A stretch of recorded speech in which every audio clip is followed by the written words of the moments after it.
Drvar, panorama iz Titove pećine. Nije se lako popiti gore.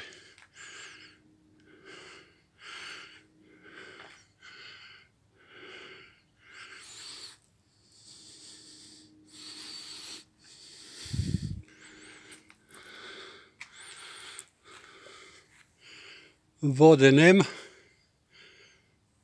Leto je.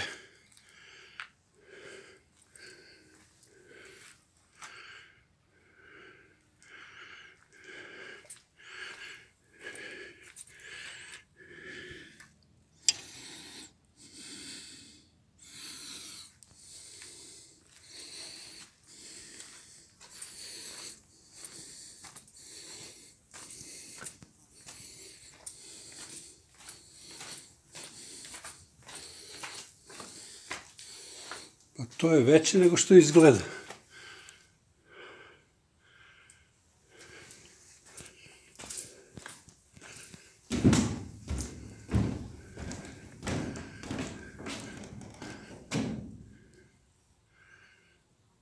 To je ta pećina.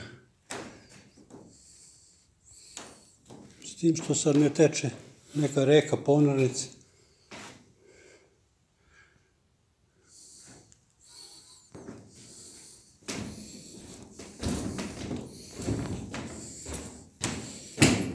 Tu je Tito boravio.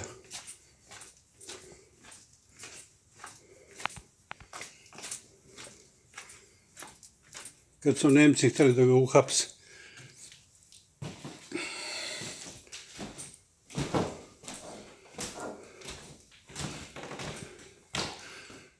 U fazi je renoviranja.